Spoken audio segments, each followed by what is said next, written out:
Hmm.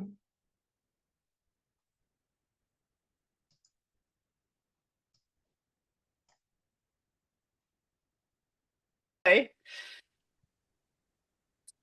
Hello, everyone, and welcome to Writers Morning Out, a free gathering of writers of any genre, of any level, sponsored by the North Carolina Writers Network. I do have a couple of quick announcements this morning before we start, or this afternoon, really. I will put in the North Carolina Writers Network website in the chat. The fall conference, save the date, is November 7th to the 9th in Wrightsville Beach. Registration opens in September. They are also asking, the North Carolina Writers Network turned 40 this year. And due to budget cuts for the arts nationwide, they are asking if you're able to donate at all. It would be greatly appreciated there. We do have our flash fiction contest. I already have about 8 or 9 submissions coming in. I will post the submission guidelines again in the chat as well for that. The due date for that is August 31st, and on September 20th next month. Yes, Aaron. I had a question because I've never done Sure. this flash fiction before and I can't Sure. find it online. So it's 300 words. Yes. 300 words or less, including the title. Okay, 300 words So, or less. That's what I went. yes. So if I went 275, you're all right. Okay. You're perfect. Yep. And then on September 20th next month, we will have Tracy and Maxie Jane Frazier coming in to read the top 3 entries and discuss why they chose them. Even if you are not chosen, it's still a really great opportunity to read each other's work and to learn what works and what doesn't in this type of genre. Today, we have Carol Phillips presenting to us. Carol is a longtime member of North Carolina Writers Network and Writers Morning Out, and she's also the past regional representative, although I will argue that she is still pretty currently a regional representative with me because she helps me a lot. So thank you, Carol. She's published here and there, but she says she really truly needs to become a submitting writer. She has the recently signed an agent contract for her memoir, which the working title is Hit Over the Head, about her experiences and gained knowledge after incurring a mild traumatic brain injury. She will be launching her Substack blog of the same name, Hit Over the Head, next week. Subscriptions will be free and she'll appreciate all who sign up. Her website will launch at the end of the month. And Carol is just so wonderful. So thank you for being here, Carol. And I ask that if you're not speaking, if you just mute yourself so we don't have any background noise, and I will hand it over to Carol. Hi, everyone, and welcome. Thank you for coming. I appreciate it. But let's get something out of the way to begin with. Publishing is tough. Whether you're wanting to win a contest, publish in a journal, self-publish, or traditionally publish, all of it is hard, and there are no magic formulas. A good story well told, as Ed Southern likes to say, is a big plus, as well as good written taglines, log lines, queries, and proposals will help you build up the odds a little bit. But again, there are no magic formulas.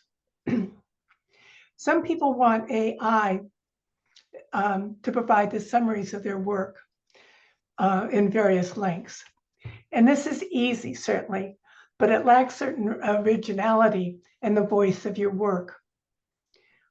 How to Geek, which is one of my favorite newsletters, published an article today about AI at schools. And I think that some of the points that they made are useful for writers too.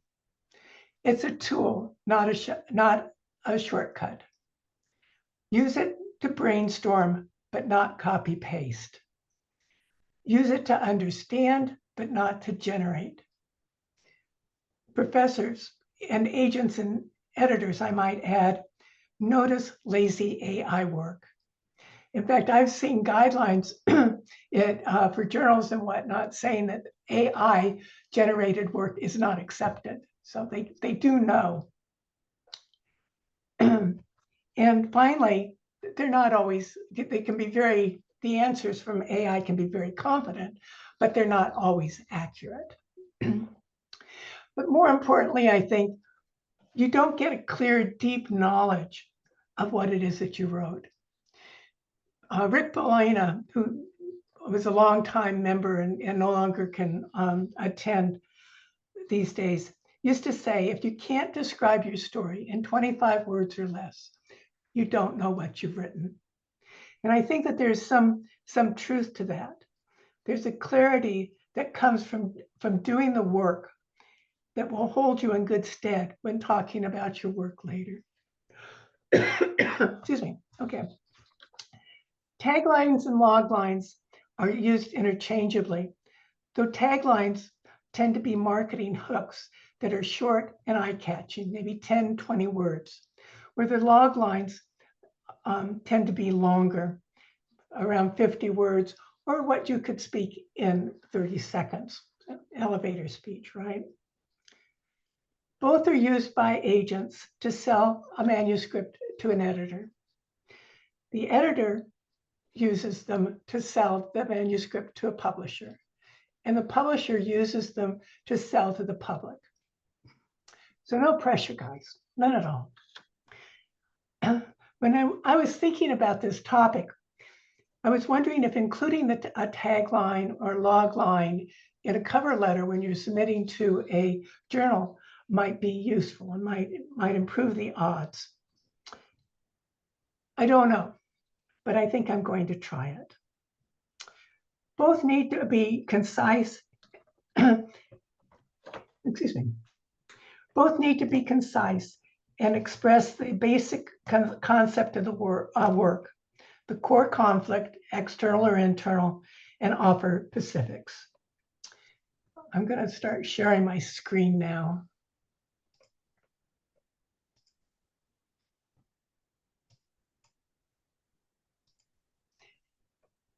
I can get rid of that. There we go. Okay. Nathan Bradford is a writing coach who in the past and was a past agent, and he now keeps current with the market. He has an extensive website of free material, including a broad section on publishing. Nathan Bradford's tagline formula is when inciting incidents happen to characters, they have to overcome obstacles to complete a quest in order or else the stakes. Film writers are also big on taglines, and the script reader formula is protagonist struggle with an antagonist plus death stakes. So I pulled up a couple of examples. The Martian by Andy Weir. A mission to Mars, a freak accident, one man's struggle to survive. Now, if you've read the book or seen the film, you know that this is a very accurate description of the story.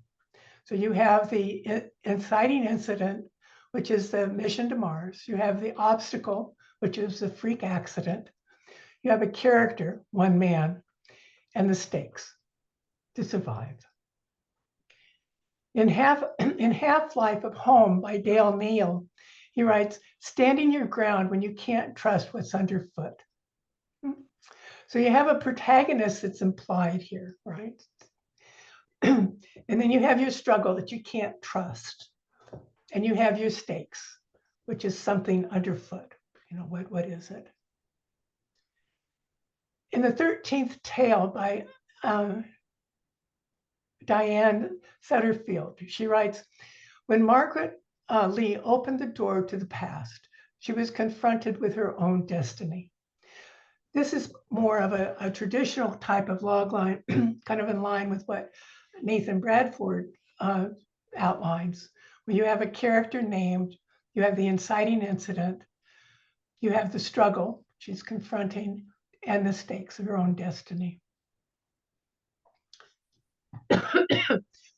I wrote several, and one of my favorite ones is when age 45, Carol hits her head on a shelf. She loses her mental agility and gains a surprising appreciation of purple. Now, this certainly doesn't follow the formula exactly, but I have gotten some good responses from that. And just for fun, I decided I would try to do Martin Ware's, the way he did it. So I have a bonk on a head, a life changes irrevocably, one woman's fight to understand. So I'm not real happy with understand, but I can't think of another concise thing that doesn't get really weird. So that's where I am.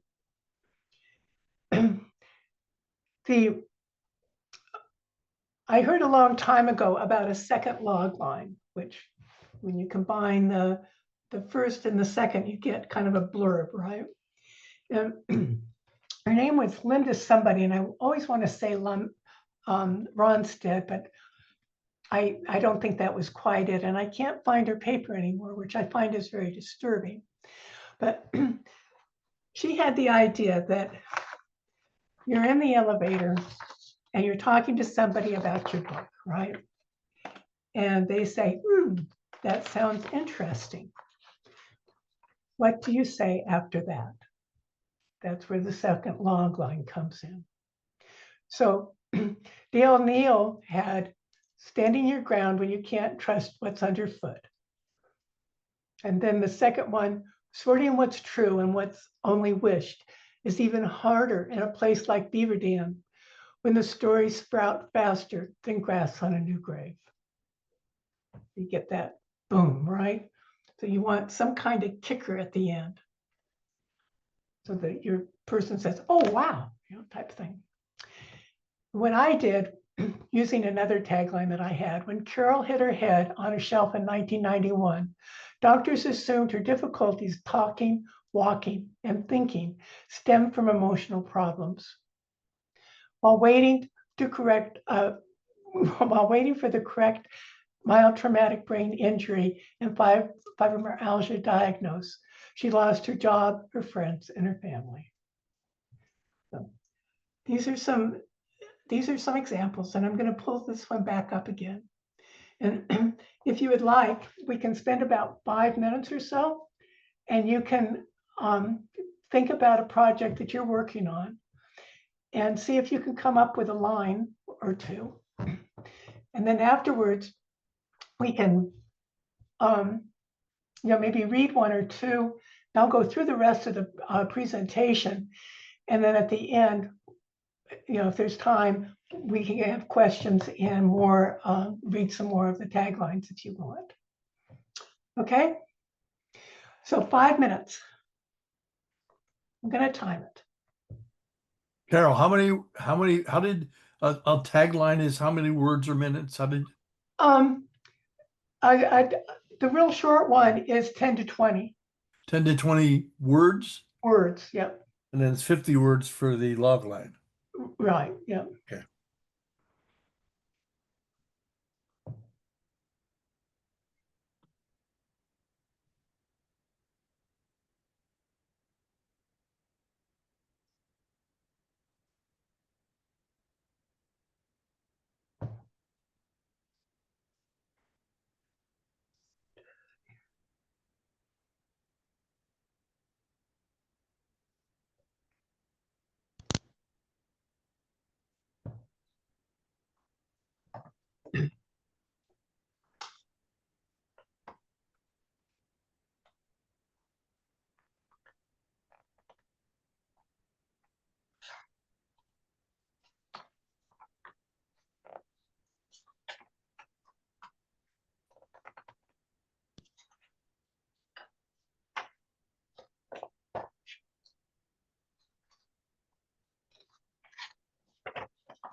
Okay, you have about 30 seconds more.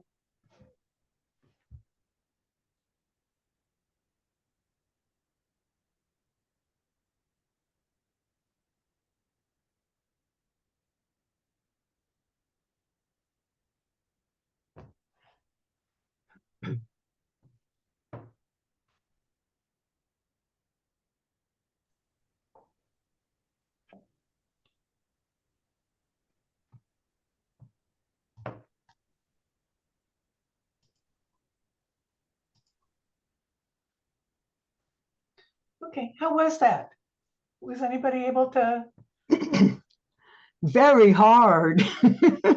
I think I did something, but Would you like to share it? sure. Good. Yeah. MIT sophomore Eddie's charismatic cousin visits and upends his world, thrusting him into a journey of self-discovery. Very good. Anybody else? How many words was that? I think 17. Okay. Man, I'm not I good. also did one, Okay. and it's under 20. Part of it, I was trying to decide how to word it, so I'll just, when Sophie accepts the boat captain's invitation, she realizes a truth about her own motives. And then I wondered if that worked, or if when Sophie decides to meet the boat captain, she realizes a truth about her own motives. Does that? Boat captive because it's more specific, right? Yes. Yeah. I got one. Okay. The search for Odin's horn teams Barney Custer up with a young adventuress in a land full of frozen dangers and Viking legends. Wow. Well, Good. that sounds interesting. Yeah. Yeah. Oh, very good. And I have to say, for Judith's sake and others who are struggling with this, that I think that writing these things are easier for those of us who need to add things to our manuscripts, right? We have to fill out our rough drafts.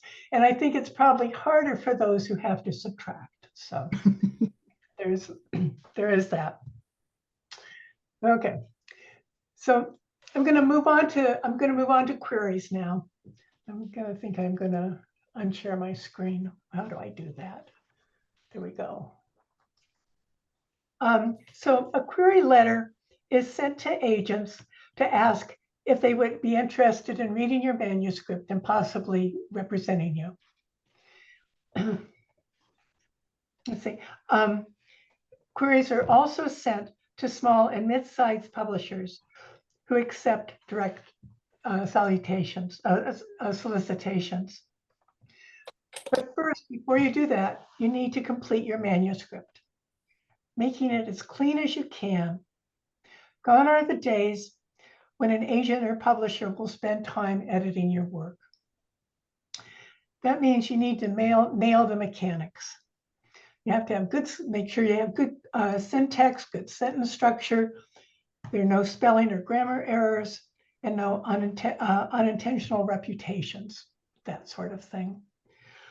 And then you do your homework. You be familiar with the agent, what the agent has represented, or what the publisher has published. And of course, follow their guidelines. Some have query forms, others may have specific requirements that they're looking for in a query or whatever. Jane Freeman, another great resource for queries and publishing in general, recommends that your query contains a meaningful personalization to let the agent know that you're not blasting out queries, even if you are, right? You want to make it as personal as you can. And then you cover the housekeeping with your book's genre, category, word count, and title and subtitle. Story description, which she considers is the most critical query element. And she says it's between 150 and 300 words is sufficient for most narrative works. And then comparable titles that are required by most people, and those are recent works that are similar to yours. And then a bio, something that's similar to you. A bio, something that is about you and your publishing, your writing. I think that this idea of a 100 to 300 word synopsis is maybe a little out of date, because I think that most agents are looking for query letters that are page long in total. So the synopsis would need to be closer to the 100 word limit than the 300. I'm going to share again a query letter that I got a good response from. I actually was asked for this one, asked to send in my proposal. So I had the agent's name and whatnot. I referenced a book that I knew that the agent had represented. I did my little blurb, and I did my little blurb here. And then, because another agent had mentioned this, I decided that instead of doing a full synopsis, I would go into the basic themes of my memoir and then talk a little bit about my structure, how I structured the book, so they get a feel for it. I then included other titles that I thought might be comparable. I did my little bio, and then I did my housekeeping. So it was short and sweet. And another query I did, let's see, what did I do?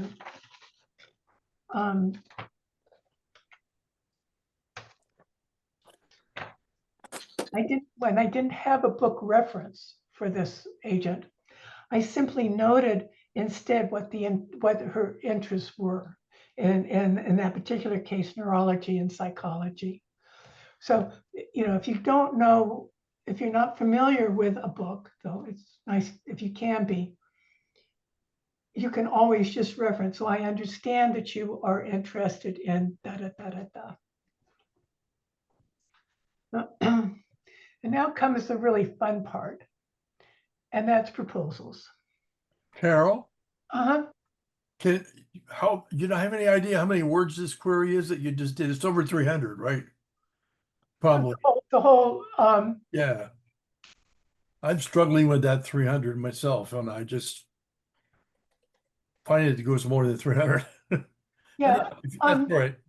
let's table that question for a moment. Yep. And then I will pull up that query and I'll give you what the That is. actual query, I'll give you the, well, I guess I can do it here because I can, yeah, okay, so Well, enough will do it for you. Well, maybe. yeah, the whole thing is 400.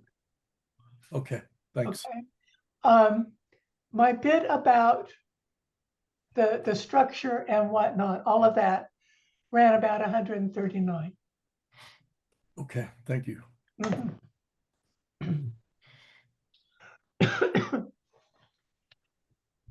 Book proposals used to be used only to hawk an idea for a nonfiction book, to hawk it to an editor or a publisher. The document would include the proposed outline, usually in a table of contents format, and a sample chapter or two so that the editor would get the idea of your writing style and whatnot. If the proposal was accepted, then the writer would be given a given amount of time to finish the manuscript. Agents and editors now are liking the idea of having book proposals for fiction and memoir. Not all require proposals, but if you can state in your query that you have one, if your query likely will get towards the top of the slush pile, or if not on top of the slush pile. The completed proposal will show that you have an understanding of the business, at least somewhat, that you're willing to do the work, and will probably be easy to work with. All pluses. When the agency that asked me for my proposal, I didn't have one. But I knew what a proposal was and knew what the basics of writing were. Because years ago, I joined a couple of other people with mild traumatic head injuries to write a book. And I began researching and creating a proposal for that. And it was going to be a nonfiction project. Unfortunately, our various symptoms got in the way of one another and we couldn't continue with the project. When I decided to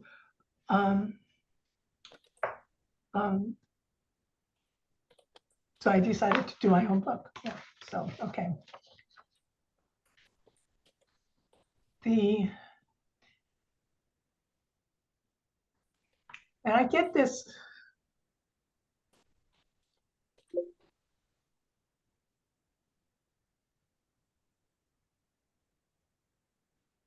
What is that?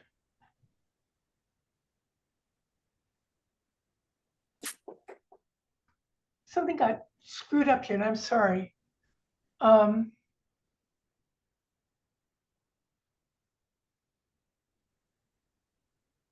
I'm going to go here. Okay, so I'm using this as a basic outline, and it's from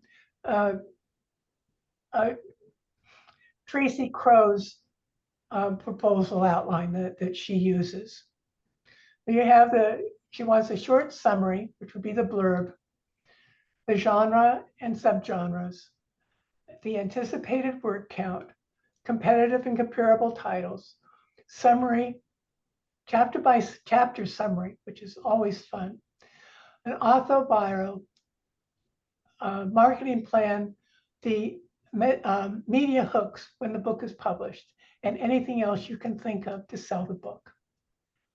I had targeted audiences, but so I'm going to go through this one by one and give you an idea from my proposal what it kind of looks like.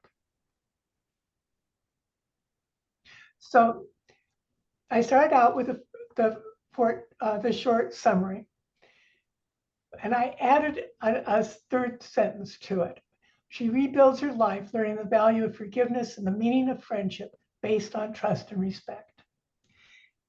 And I did this because agents and editors want to know that the writer didn't go off the rails. So in my case, it would be like, I didn't suddenly say that I got on the back of a dragon and flew off into a new world. They want to know that the ending is logical to the body of the work. I put in as a genre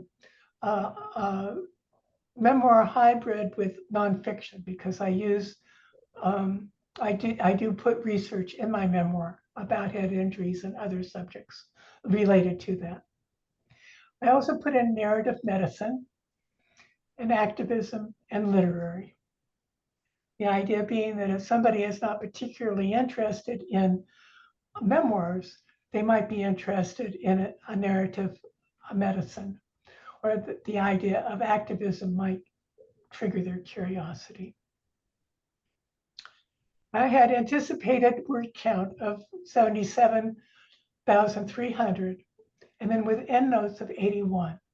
So I wanted to give them the idea of what how long the text was going to be, and then really emphasize that I did do a lot of citations within the book. I found 9 comparative titles. And as much as we like to think that our story is unique, it's not. George Booker wrote that there are only 7 basic plots. And we can debate whether he's correct or not, but there's certainly not millions. And the comps, but the comps don't have to just be plot. The comps can be books with similar characters, similar tone of voice, similar theme, whatnot.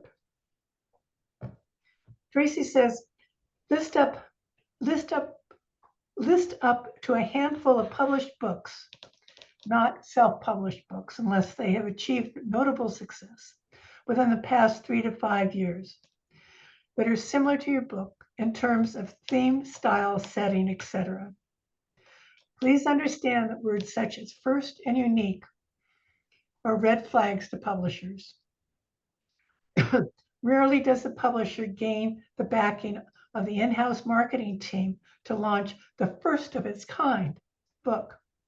Instead, publishers and their marketing teams look at the number of sold copies by other authors in your category to determine the likely market readership. And then below your list could include a brief paragraph about how your book differs or likely stands out.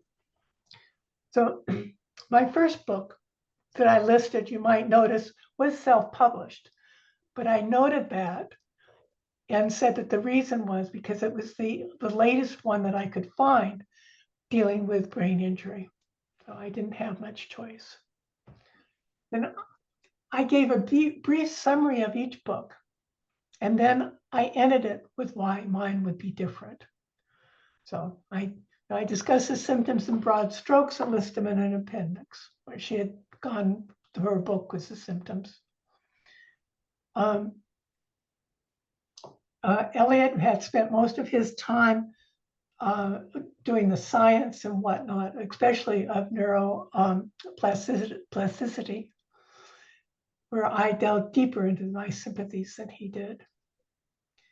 And then I included one that was not specifically on topic, but her voice was similar to mine, which was literary. I then did my summary, and this comes in at 300 words. 299, George. And I went through the memoir, and I ended it with the closing of how it ended up.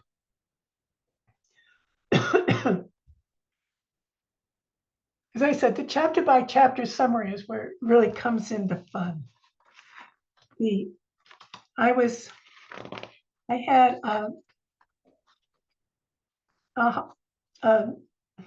easier time of this because while I was writing the book, I listed out a chapter by, actually a scene by scene summary of the book. So to get an idea of the structure when I was looking at the structure and the themes and whatnot. So I had that to go by, which was really helpful. My memoir is in 3 parts.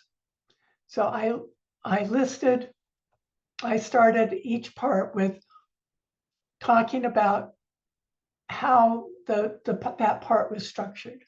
In this case, it was strictly chronological with a few cutaways to reflect. And then in each case, I put in an essence, just a short sentence or so that really condensed it down to what the part was about, and later on what the chapters were about.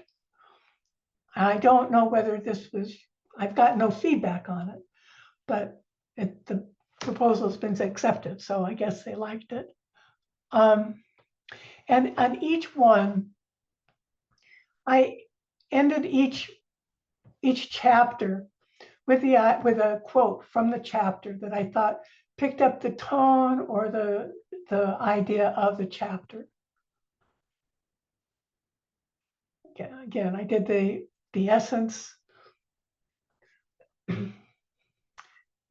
When something changed, I noted it.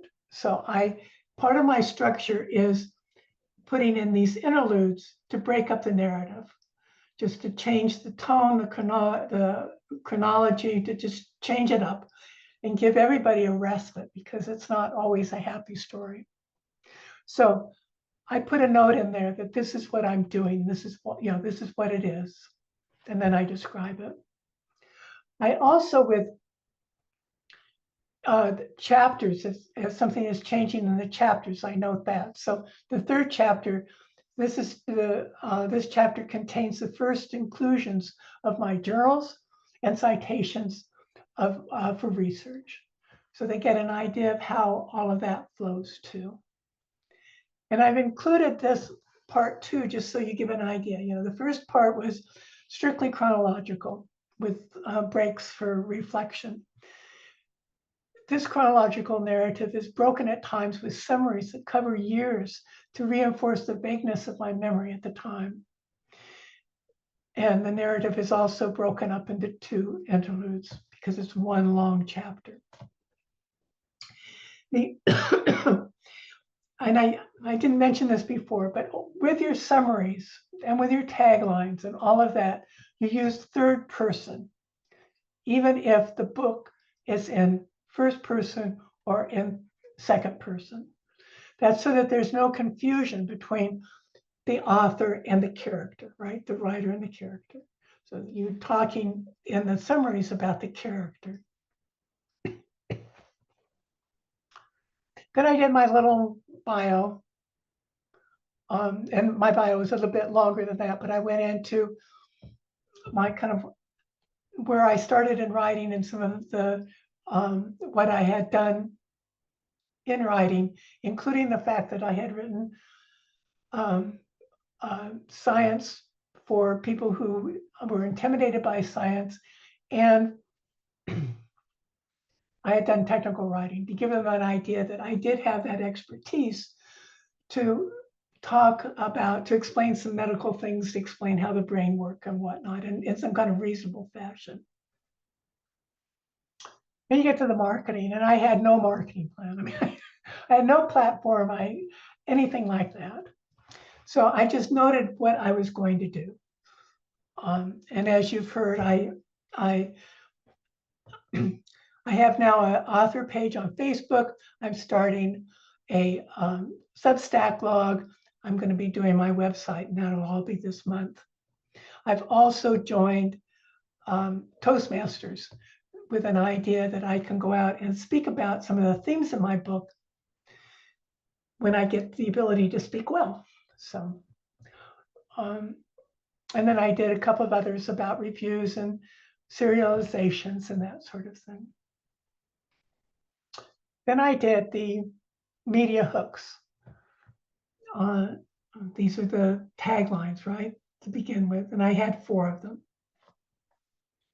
And finally, as I mentioned, I included the target audiences, saying that, and I had 5 of them.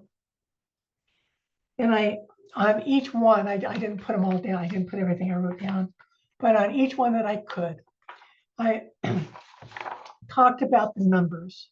Like there's 42 million people worldwide annually that have mild traumatic brain injuries. There are about 10% of people have in the US have invisible disabilities, that sort of thing. So that's it. And then you could put in anything else you wanted, whatever, under this, what else might be useful, whatever you think would be useful for your books.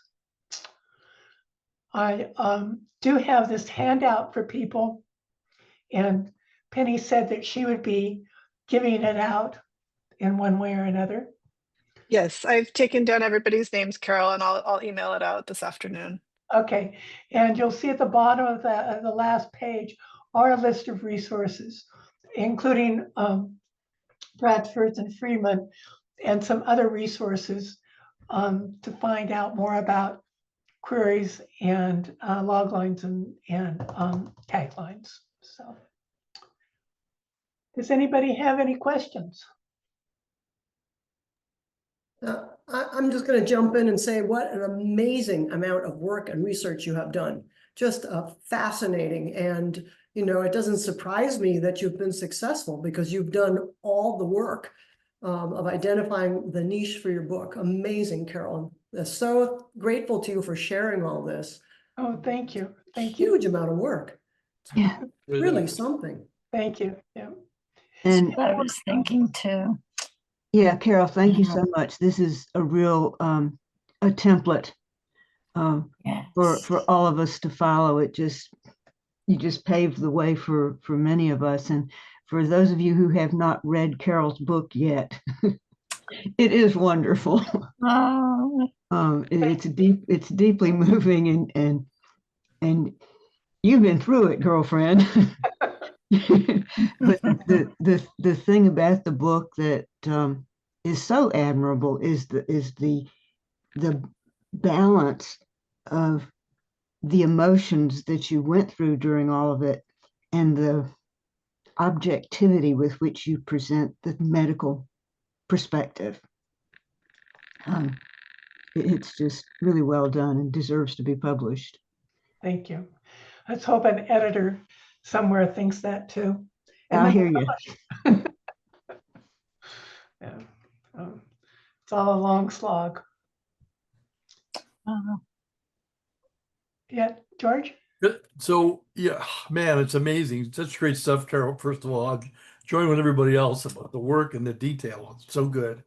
Now, I'm saying, and check me if anybody disagrees, that is primarily for the nonfiction people.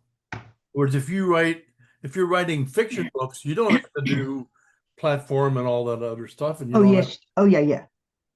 Yes, you do. We do. Yep. Okay. I just Sorry. thought you needed to do a query letter, and then they ask you if they want to see 5 pages, 10 pages, 50 pages, or the book, and then they go through that.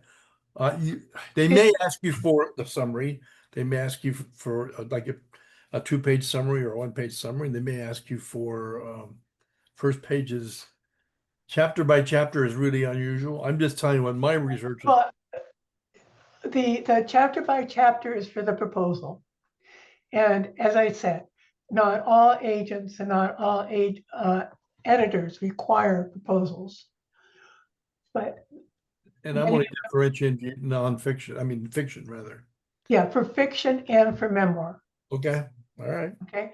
And many of them are.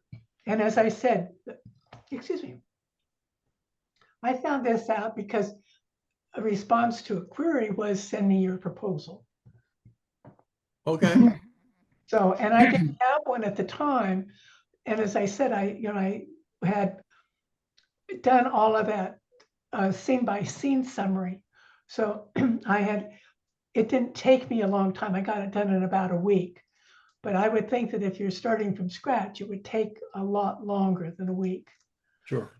And all of that time, then you're losing the interest of the agent. So, Yeah. I would think that it's impressive to the agent also that you're this well prepared with everything. That, like Louise was pointing out, when the agent sees all that, they know you've done your work, your homework, and that you're serious about getting published. that's right. Yeah. Yeah. Well, Yeah. serious about getting published, but also seriously committed to publicizing your work. Yeah. Yeah. It's, as I said, there's no, it's tough. It's hard. It's, Yeah, and it is a change from when I was a remarkable change from when I was first published in '98, mhm. because we didn't have Facebook and we weren't expected to have websites and all this stuff. The publisher did so much more publicizing. And when I first started writing in the 70s, we didn't have word processors, right? We just had typewriters. And I was told that 2 typos a page was acceptable. Really? Oh, wow. And so, today, No typos anywhere, folks. well,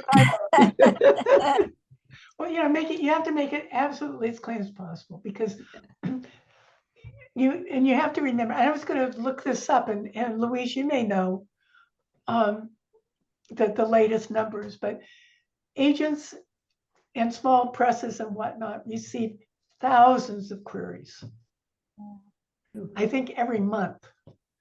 So the idea that you really want to increase the odds as best you can to get past that gatekeeper, to get moving on.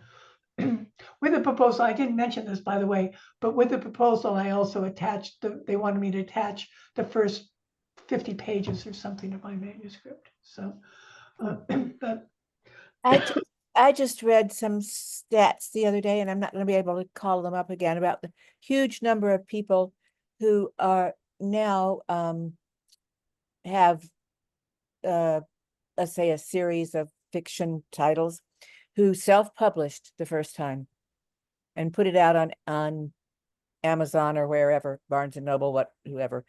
And so the first book was self-published, and then it was picked up by someone, and I was stunned at the stats.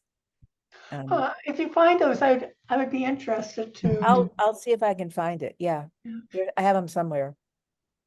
Because the for a self-published book to be picked up by a publisher, it has to have been done. It has to have sold really well thus far. Yes, which is means, very unusual. Which means that the author had either one, really good connections, or two, did a really wonderful job in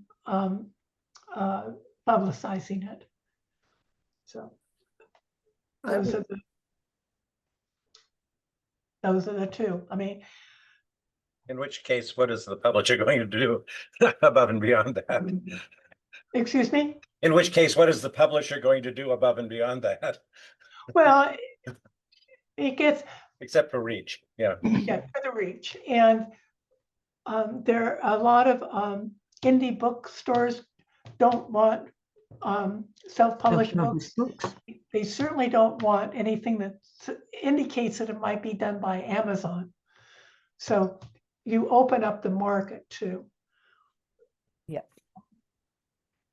Carol, I was just going to respond to your comment to me about the numbers. I just entered the first 2 chapters of my book, which are kind of like simultaneous first chapters, because I launched 2 narratives in a contest here at a local bookshop. And after the final submission date, about a week later, they wrote to us and they said 22,000 people entered the contest. Wow. Unbelievable. It is. 22,000 submissions. Wow. Unbelievable. Yep. The numbers are astonishing. And that was for 1,500 words. And you could enter as often as you wanted. So, you know, I entered twice. My first, what I would consider my first 2 chapters. I don't know how many other people might have done that, but, you know, potentially 22,000 people responded to that one contest at $15 a pop. So I think actually the next time I do Oh. anything, I'm going to launch a contest. Yes.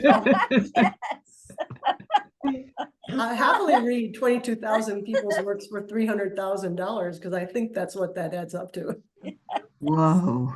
Oh, I think that the only writing scam that I have fallen for is one was a contest, and it was a $10 entrance fee, and I got back this wonderful, tremendously encouraging email. Oh, you know, it's terrific. I love your work. Da da da da. Yeah.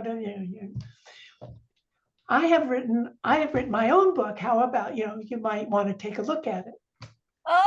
oh, gee. And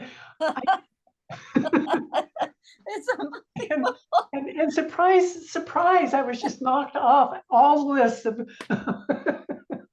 oh, in the contest. So yeah, you have to going through a bookstore is legit, right? But this was not a bookstore. So Right. This is a really well-known bookshop here. So I was confident about my $30, 15 Right. times 2. But when I heard 22,000 people entered, it kind of took the wind out of my sails because I was thinking, oh, maybe, you know, a couple hundred people entered and I've got a good chance. And 22,000, you might as well go buy a lottery ticket. Mhm. yes. Catherine, how many people enter the contest that you help administer? Let's see, about, well, I should know the exact number, but it's probably close to 100.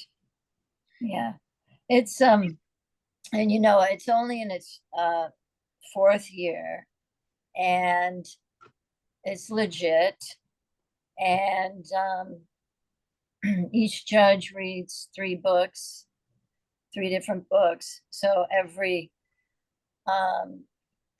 person who enters, and it's for published books, so authors and publishers can submit the books, and they have to submit 4 copies.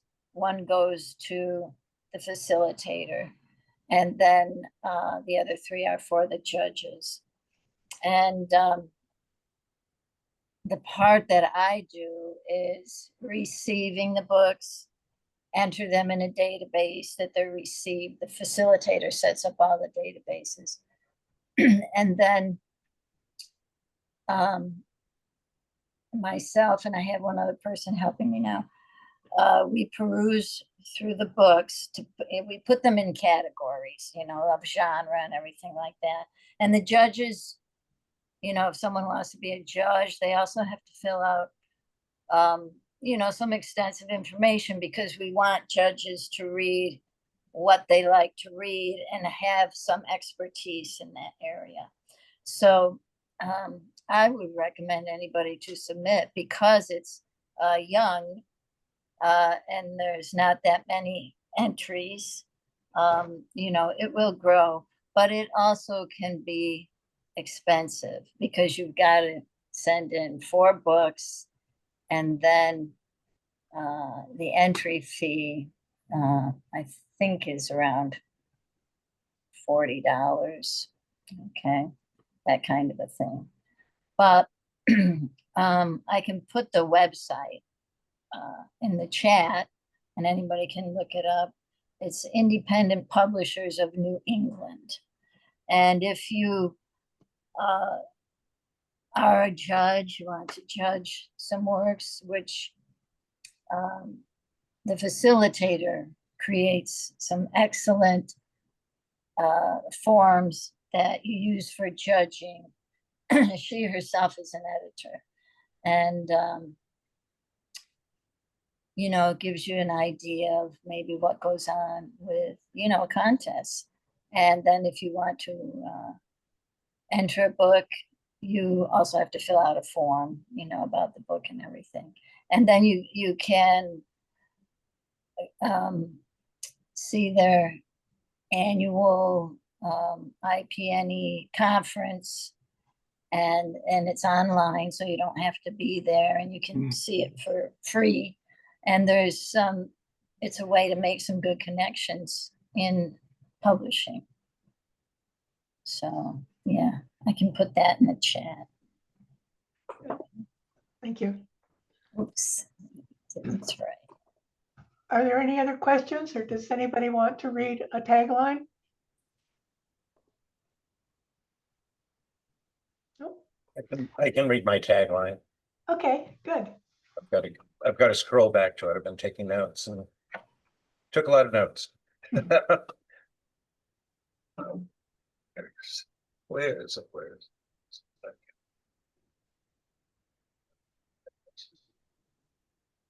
My computer was giving me grief today. He thought secret keeping was his superpower, but it was his undoing over and over throughout his life. So secret keeping is the name of my memoir. Nice, nice. Like that. Very good. Linda? Yeah? Need to unmute. Yeah, there you go. Yeah. So here's my tagline. In chasing the tides, two women separated by 80 years both find refuge and strength at a windswept beach cottage on the Georgia coast. Very nice. Very good. Mhm.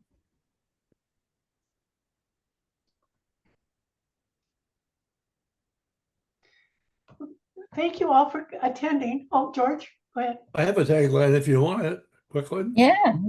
This one is, according to this, is how many words? 16 words. Josh Bartlett, haunted by murder and 3 mafias, saves a journalist's life and falls in love. Did you hear that? Okay. Yep. Okay. That's the short one, right? Yep. I have one. Okay, good, Margaret. I'm not sure it's really a tagline, but let me explain. I write haiku, and so everything is short. Yeah. Okay, so the title is Getting It Wrong, My Childhood View of Colored. Nice. Mm. Nice. Yeah. I can read mine too, though I don't know if it's right yet, but when Eloise receives a life-changing salary cut, she retires and launches a journey to retrace her ancestry. Good. Somehow I gotta get time travel in there though, and it's not there yet. I gotta whet that appetite. There you go. Yep.